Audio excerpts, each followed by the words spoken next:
jau turime patį tinkamiausią kandidatą tapti Lietuvos Respublikos prezidentu ir lygiai taip pat tikiu artimiausiu metu pasirinksime pačius tinkamiausius kandidatus tam, kad Lietuvos balsas būtų girdimas aiškiai ir garsiai ir Briuselyje ir lygiai taip pat tokius asmenius, kurie bus patys tinkamiausi imtis atsakomybės formuojant kitą daugumą ir vyriausybę.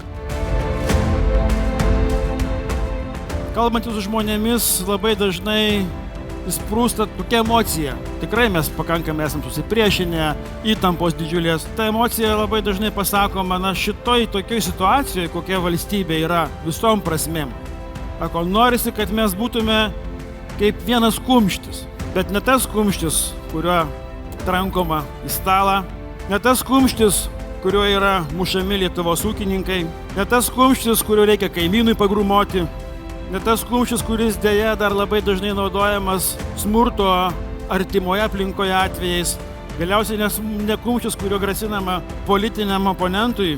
Tai turi būti kumštis, kuris parodo mūsų valstybės vienybę ir stiprumą.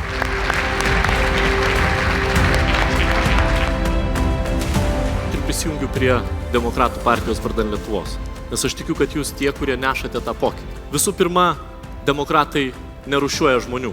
Mes pirmiausia ne liberalai, o demokratai. Ir tai reiškia, kad rūpindamėsi įvairiomis mažomis turime nepamiršti ir daugumos. Nemokyti, o girdėti tautą. Ne Lietuva vardan Vilniaus, o Vilnius vardan Lietuvos.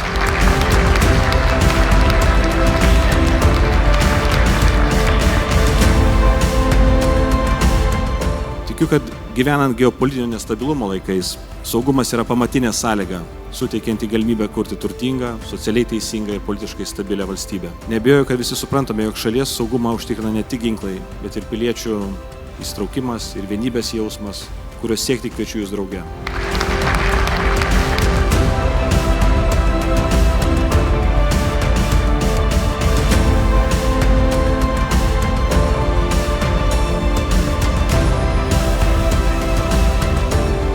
Dėkoju kiekvienam jūsų už tą vienbalsį pritarimą vesti sąrašą į Europos parlamento rinkimus.